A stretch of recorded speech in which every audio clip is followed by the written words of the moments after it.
realmente tem essa coisa, parece assim que pra você ser de centro, tem que fazer uma espécie de uma meia-culpa com o PT. Exatamente. Não, tem que reconhecer, não tem que reconhecer nada. Você não tem que reconhecer nada. Nada. Não se trata disso.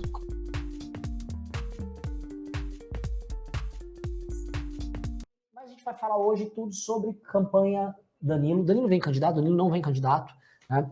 Primeiro eu quero saber o seguinte, Ricardo Almeida, nesse instante o Danilo Gentili acabou de postar um ataque dele mesmo, uma resposta ao Caetano Veloso e àquela ex-esposa dele, porque eles apoiavam a prisão dele naquele processo da Maria do Rosário, que no começo o Danilo perdeu, e depois, agora, hoje o Danilo venceu. E ele tá meio que encantado, ele quase morreu no domingo, segunda-feira à noite saiu a pesquisa dele, e terça-feira e quarta-feira começou a ganhar um monte de processo. Né?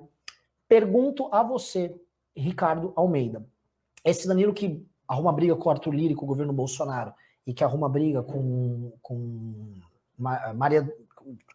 Maria do Rosário e com Caetano Veloso, é o representante de uma espécie de um caminho? Eu acho. Enquanto discurso? Eu acho. É o representante de um caminho que, do meu ponto de vista, é um caminho ideal. Por quê? Porque ele se afasta com igual coragem e com igual firmeza de dois extremos que a gente não deve tocar. Né? Ele é muito claro, explícito e direto na crítica que ele faz ao politicamente correto, aos canceladores do dia, à esquerda brasileira que tenta, assim, amordaçar jornalista e artista. O Danilo é um forte crítico da mídia, ele faz uma crítica à mídia muito segura e bate com toda a segurança. E isso tem dois aspectos. Primeiro, é uma coisa rara de ver alguém da fama do Danilo com a coragem que ele tem de fazer essas críticas. Porque, normalmente, mesmo as pessoas que fazem esse tipo de críticas não são tão famosos. Danilo é um cara que está no show business. Ele é um apresentador de TV. Ele é um artista muito consagrado e com, assim, um público gigantesco, um público de milhões de pessoas. E a gente pode notar o comportamento dos artistas, mesmo dos artistas que não são militantes de esquerda, é um comportamento acovardado. Eles têm medo de fazer essas críticas, porque eles têm medo de serem cancelados. Eles têm medo da pressão que o grupo artístico exerce sobre as pessoas, e o Danilo não. Por quê? Por que o Danilo não tem isso? Porque há muito tempo ele rompeu com essas pessoas. Assim, há muito tempo ficou claro que o caminho do Danilo Gentili não tem nada a ver com o caminho do jornalismo brasileiro mainstream, que o caminho dele não tem nada a ver com o caminho dos artistas globais do mainstream. Não tem. Ele rompeu há muitos anos. Essa ruptura já está estabelecida. Né? Esses grupos, as patotas artísticas, as patotas jornalísticas, não gostam dele. Eles não gostam dele. Não gostam. É uma verdadeira inimizade. Então, ele não corre o risco, que é um risco que a gente tem visto com o governo Bolsonaro, de uma opção à direita, para usar aí uma expressão do Lobão, palmolecida, um negócio assim, sabe? Ah, a gente não é Bolsonaro. Você não acha que a pesquisa não foi um tapa na cara da palmolecência? Eu acho. Porque, posso falar, esse sentimento de impotência tem tudo a ver com o Palmole. Sim. O sentimento de impotência tem muito a ver do tipo, mano, tem o Lula, o Bolsonaro. O Bolsonaro hoje comparou HIV com Covid, não sei o quê. Tratamento precoce, ele tá comprando a loucura dele com tesão na loucura dele. Tipo assim, é terra plana mesmo. O Lula do outro lado tá com tesão na tese dele, aí os caras veem, veio um Mandetta. Porque nós temos que dialogar a favor da democracia. Aí faz uma menção muito vaga sobre a necessidade de conciliar os interesses opostos, de ter um discurso moderado, de ter valores humanos. Meu irmão, isso é tudo conversa. O negócio é o seguinte, o discurso do centro não é um discurso fraco, é o discurso de dizer isto aqui é um lixo e isto aqui é um lixo também.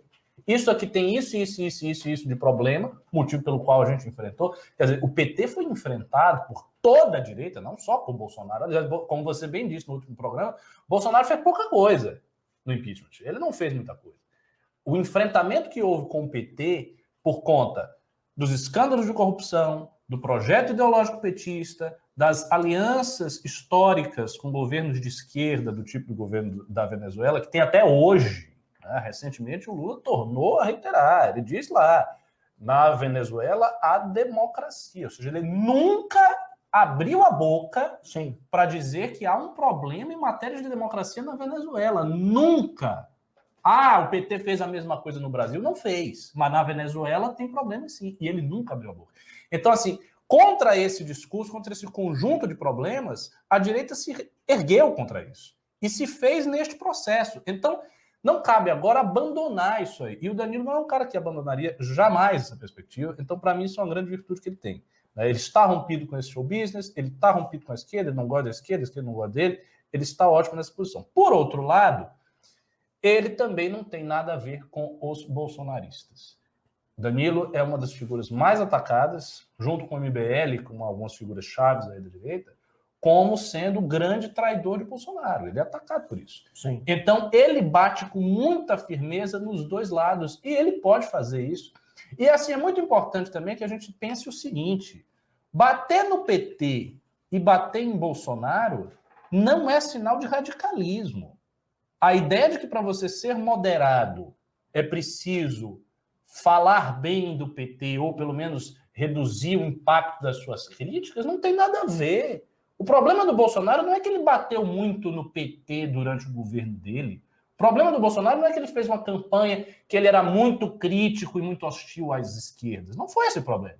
O problema é que ele é ruim, é que ele é um governante incompetente, que ele tem um discurso insano, que ele é caótico, que ele tem um filho ladrão, que ele tem possivelmente envolvimento com miliciano. Esses são os problemas. E as esquerdas, de uma maneira muito inteligente e retoricamente hábil, tentam transformar os problemas de Bolsonaro numa espécie de radicalismo ideológico.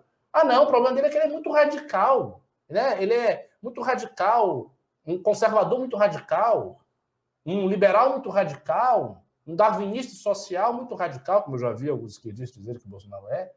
E não tem nada a ver. O problema dele é que ele é ruim, ele é incompetente. Então o Danilo pode perfeitamente bater no PT com todo vigor, bater em Bolsonaro com todo vigor, e ainda assim, do ponto de vista do trato dos problemas nacionais, ter opções, sim, moderadas, razoáveis, racionais e que possam ser execuíveis administrativamente.